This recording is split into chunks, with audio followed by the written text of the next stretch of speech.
अस्सलाम वालेकुम नाज़रीन, मां आहियां शुएब अली उमरानी ऐं तव्हां ॾिसी रहिया आहियो BR टाइम न्यूज़। सभ खां पहिरियां शामिल कंदासीं हीअ रिपोर्ट।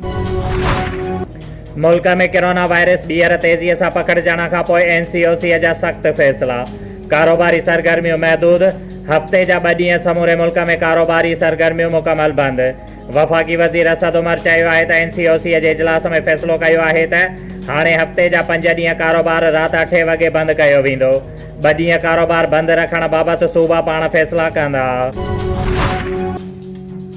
पीपल्स पार्टीअ जे चेयरमैन बिलावल भुट्टो ज़रदारीअ जे जमायत इस्लामीअ जे मरकज़ी मंज़ूर अहमद सिराजुल हक़ सां मुलाक़ात मुल्की सियासी सूरत हाल समेत मुख़्तलिफ़ मामलनि ते ॻाल्हियूं। मुलाक़ात खां पोइ मीडिया सां ॻाल्हाईंदे बिलावल चयो त सेनेट में जंहिं पार्टीअ जी अक्सरियत हूंदी अपोज़िशन उनजो हूंदो। अपोज़िशन जूं जमायतूं मुतहद न हूंदियूं त उनजो फ़ाइदो वज़ीर आज़म इमरान ख़ान खे थींदो।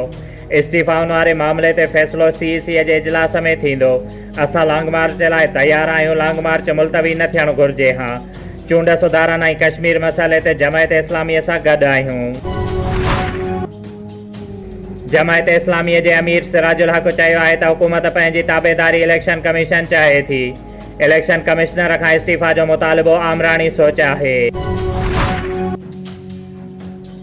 सिंध में मुतालिबनि जी मञता लाइ एहतजाज करणु बि ॾोह बणिजी वियो। पको न करण ख़िलाफ़ CM हाउस ॾांहुं मार्च कंदड़ IBA टेस्ट पास कंदड़ हेडमास्टर्स मथां पुलिस कड़की पई। उस्ताद रुकावटूं तोड़े CM हाउस पहुची विया। लठबाज़ी ऐं चकरियुनि खां पोइ 20 खां वधीक उस्ताद गिरफ़्तार। पुलिस गिरफ़्तार कयल 10 औरत हेडमास्टरियाणियुनि खे आज़ादु करे छॾियो। उस्तादनि पारां मुतालिबनि जी मञता ताईं एहतजाज जारी रखण जो ऐलान। जेकमाबाद, नौशर फिरोज, कंडियारो, बिरिया रोड, दरियाखान मरी समेत सिंध जे मुख़्तलिफ़ शहरनि में तेज़ हवा खां पोइ बारिश ऐं जॾहिं त कुझु इलाइक़नि में ॻड़ो पिणु पियो, जंहिं सबबु मुख़्तलिफ़ शहर जी बिजली मुअतल ऐं घणनि इलाइक़नि में तेज़ हवा सबबु ग़रीबनि जा अजाब रही विया।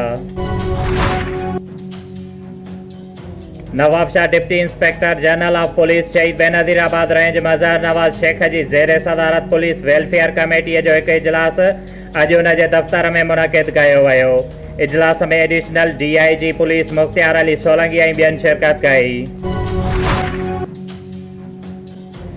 सकरंड अदालती हुकुम बैदि पब्लिक अकाउंट्स कमेटी चेयरमैन ऐं PPMP गुलाम कादिर चांडियो सकरंड ऐं आसपास जे इलाइक़े में रोलू कुतनि जे मारण लाइ कुता मार मुहिम हलाइण बाबति AC सकरंड सलीम जतोई, मुख़्तियारकार वसीम लाशारी, टाउन कमेटी इंतज़ामिया ऐं सकरंड जे अरिड़हं यूनियन काउंसिल जे सेक्रेटरियुनि सां गॾिजाणी कंदे रिपोर्ट तलब करे वरिती। ॼाम साहब शहर लॻ बुढ़ा खान चांडियो में Chandia one filling station pump जो इफ़्तिताह। नवाबशाह जे मशहूर मारूफ़ कारोबारी शख़्सियत मलक अब्दुल सत्तार कुरैशी ऐं ॿियनि कयो। नवाबशाह जे इलाइक़े हक़ानी कॉलोनीअ जे रहवासियुनि पारां इलाइक़े मां गटरनि जो पाणी नेकाल न थियण ख़िलाफ़ दीदार मला, असगर अली ज़रदारी ऐं ॿियनि जी अॻुवाणीअ में नवाबशाह प्रेस क्लब ॿाहिरां एहतिजाजी मुज़ाहिरो, जंहिं ते उन्हनि मुतालिबो कयो त शहर जी सफ़ाईअ जो ख़ासि ख़्यालु रखियो वञे ऐं टाउन इंतिज़ामिया पंहिंजो फ़र्ज़ु निभाए। ॿी सूरत में सख़्त एहतिजाज कयो वेंदो।